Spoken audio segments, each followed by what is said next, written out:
So I think there's nothing to say what the solution would look like. It's the same game tree search done once more. So first I do a all search, which is controlling myself, which is also the function that will actually be called from the state S. If S passes the goal test, then hey, you've got in your solution, and because you've gotten your solution, then you return a empty plan. Why an empty plan? Because from the goal you need not take an action, so pi of goal is nil, or action to be applied when that goal is nil. If this is goal, then you don't need to further make a node and make an action. Okay, by the way, I can reduce it to a circle now. The upper triangle was for max, it's no longer max. If you add a goal, you need not do anything. So if goal, then nil, which is what will come over here. On the other hand, for all the other cases, you have that I apply all feasible action for all A in my actions possible,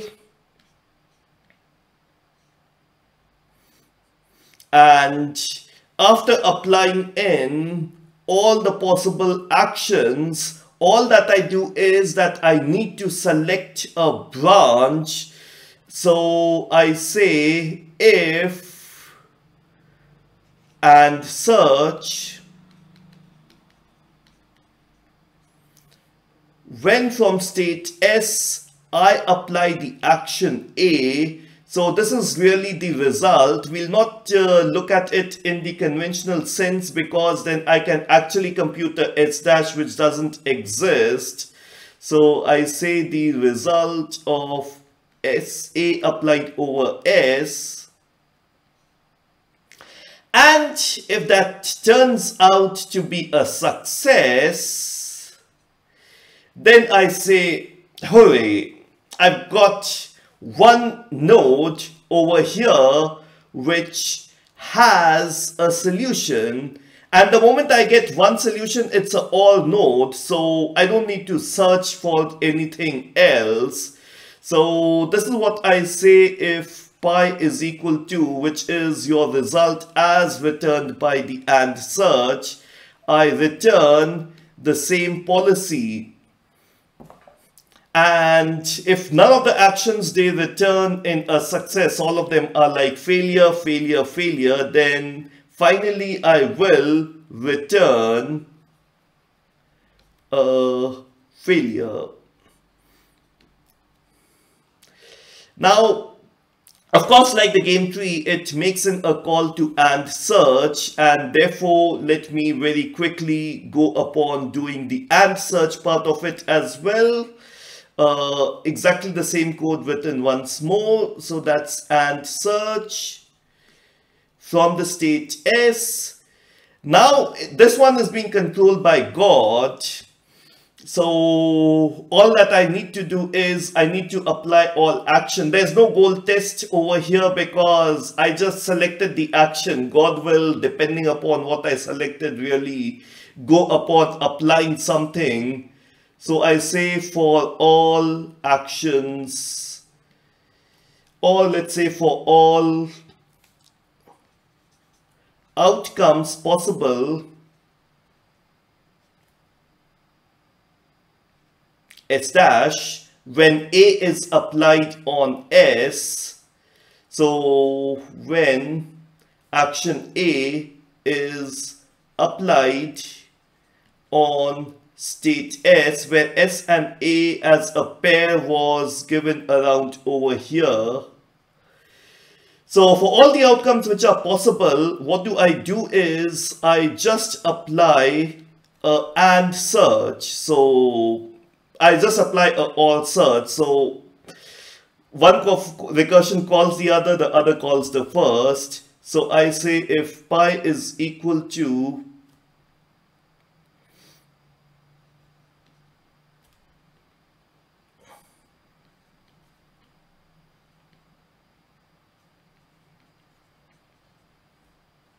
In fact, this is my exact action that I need to take.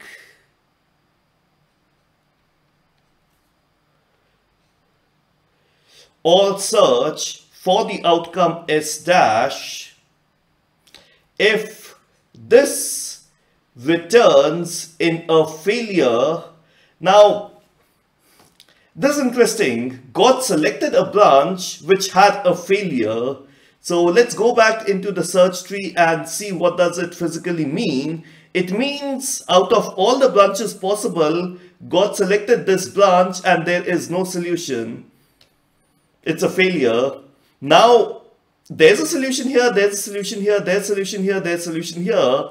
What if God selects this branch? There is no solution. So overall, what I'm going to say is that in such cases, I am not guaranteed a solution and therefore I just return a failure.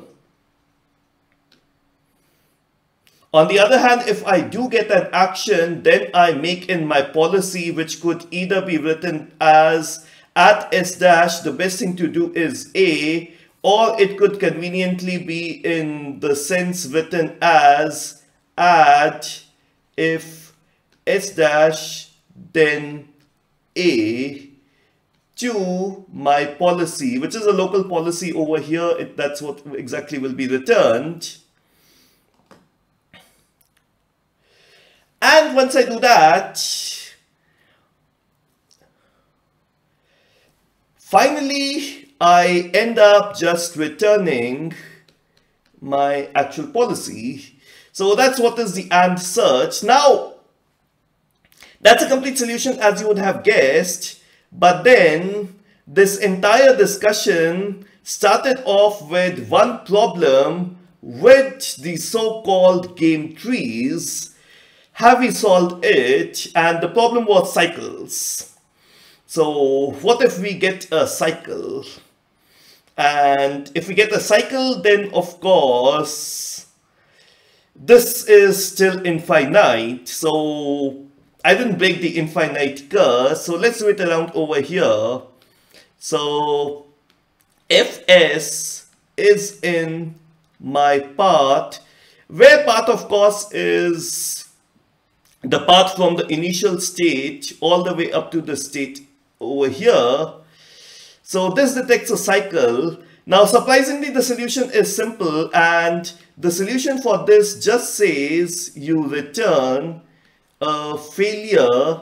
One way to look at it is that you need to stop the infinite recursion. In case of cycle, you'll never come out. So how do I stop? I say return failure. Now that doesn't mean that no solution is possible in case of cycle. There's a cycle in every and all graph. And because there's a cycle in every and all graph, every and all search will have to deal with cycles. That doesn't mean that it will always return a failure. It says, this line over here, it says that you don't need to right now do anything, because whatever is the case, whatever is the solution, whatever happens in this case has already been or will already be accounted for at the parent node.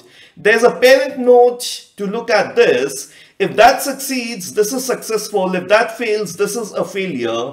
So you don't need to recompute that up. But again, inquisitively, why did I return a failure? In such a case, I could even return a success. Why a failure? So the answer is a little bit more involved.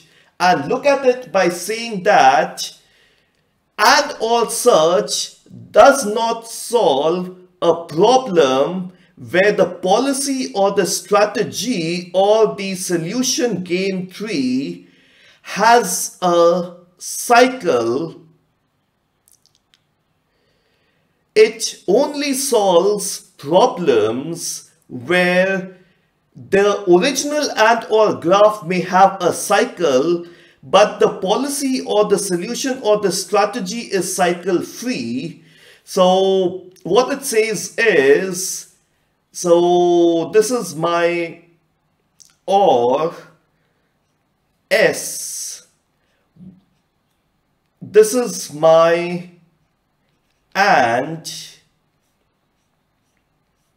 this is OR, and this is what is my AND. If I get the same S over here, I return a failure here.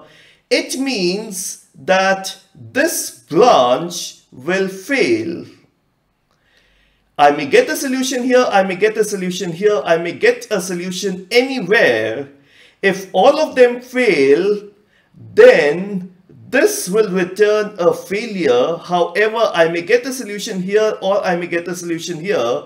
It means do not try this branch itself because the solution is cyclic. Try any other branch where the solution itself is not cyclic. And to give you an example of one acyclic solution, so let us say this is again a AND, this is again a OR, and this is S dash, which coincidentally also happens to be the goal. This is another S dash, which also coincidentally happens to be a goal.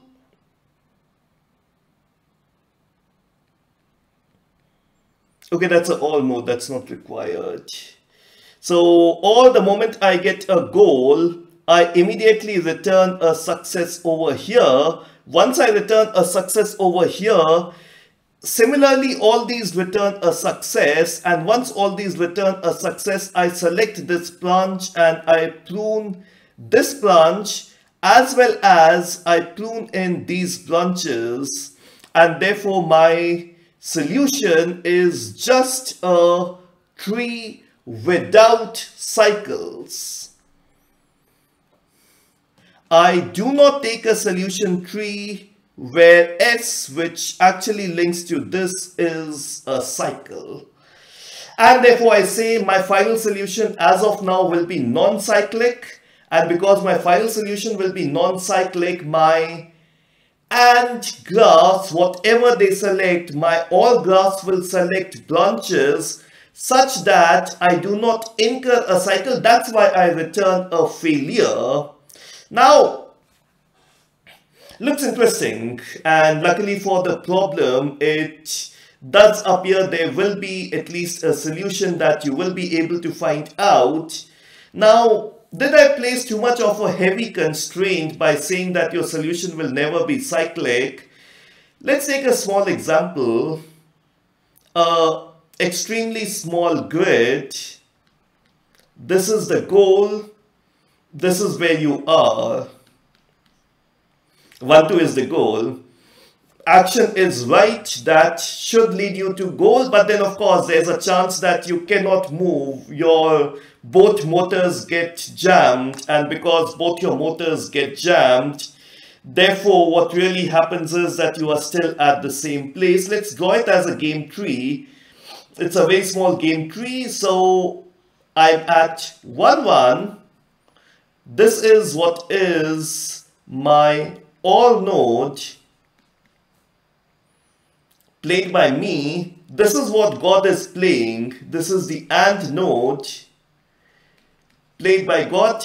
Why only one? There's only one action right. Weird problem, just one action right. What are we planning? But still a good example. And there are two things that God can do. God can land me at another OR node, which is a 1, 1, or God could land me at the goal when I return a success. Now remember, this is a AND node, and because this is a AND node, both of them needs to return a success. This returns a failure, this returns a success. AND of failure and success is a failure, and I cannot solve this up. The solution to this problem is extremely simple.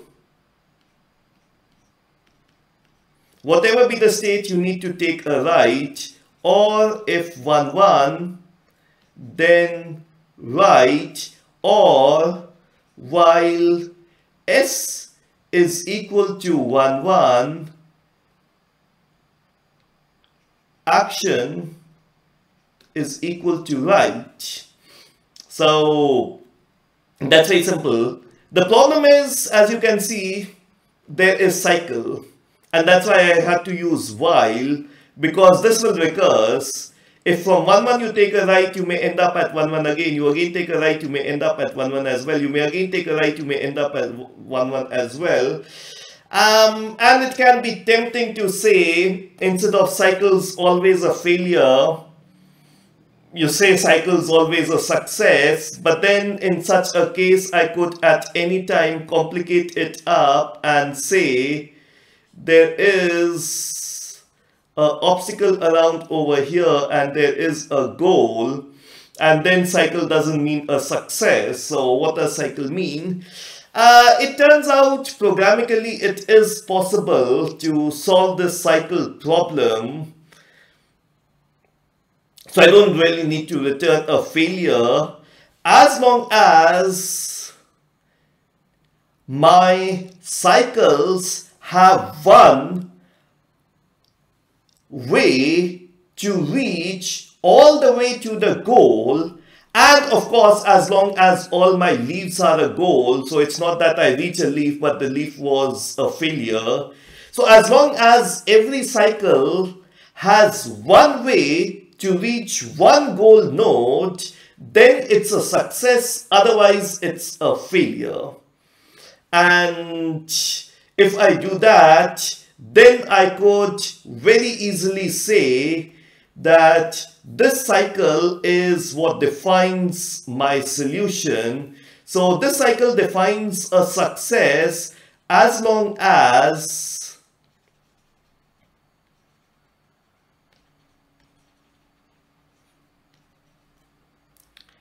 S leads to a goal node for some combination of God's moves of all node moves. And of course, the generic criterion, every leaf has to be a goal. A leaf cannot be a failure. You reach a dead end, that's a failure. So you return a failure. So there has to be a non-zero chance of reaching the goal. Now, this could be intimidating, but then again, this could be a weird thing. The chances to reach that goal could be extremely slim. So what you're saying is that 99% of the time, you, on applying an action, do exactly what happens. So when from here you take the action up, 99% of the time you try to go up, there's nothing, so you might actually collide and go here, and 1% you might slip and go to the goal. Technically, when you detect the cycle, your planner is gonna say, fair enough, there is 1% chance of reaching the goal, and it'll have this wonderful success returned, while of course you know the probability of reaching the goal was very bad. So I talk about some path to the goal. By some combination of what God does, I don't place a constraint of the probability of getting to the path. Coming on to exactly the same line, so now we are being more realistic. Is this and all search really something that I'll do? Is it computationally efficient? Of course not. And for your practical problem, you may have hard deadlines. The robot has to move in a second. The robot has to move in a second and a half, because after that somebody misplaces furniture, the map changes. Luckily there are CCTV cameras that will capture that, but maps might change. So all your calculation is into the vein. Practically, this is not really only thing that we do. It's a nice interplay of do short-term reasoning by all these types of searches and then heuristically find out something which most probably will lead to something. So you do an intermix of what we were doing as adversarial search previously and attempt to get in a full formal answer around over here. So you do not wait for infinite amount of time. You do heuristically select in things which are possible. That's one strategy. The other strategies are, of course, you use the abstraction, something which has a probability which is large enough, you assume that would be 1. Like so far we did not take stochasticity. What really happens? So all that you do is that you assume my actions are deterministic, they're not stochastic. 10% chance if the robot slips, then you say, okay, now let's do either of two things. One, let's do a search now, and then we'll get to the goal. So that's what you are operating upon. You say that I assume all actions are deterministic. You search for a normal path, you execute that path. Now what happens is, if small probability the agent slips or the stochastic things come into being, if that happens, now you restart your search. You could do another search. Sometimes all that you say is, can I locally repair my plan? You missed a flight, you say, can I locally repair my plan, take another one. You missed your taxi, locally repair, take a bus. So you try to see if you can locally repair. The other branch, of course, is the other course, so nothing to speak about. And therefore, if you look at the two strategy, the and or graph or this strategy is extremely fast. But then the problem is, this assumption can only be made if your stochasticity is extremely small. Otherwise, virtually at every step, the agent is replanning, and none of the plans are guaranteeing anything because they are under an assumption that does not work.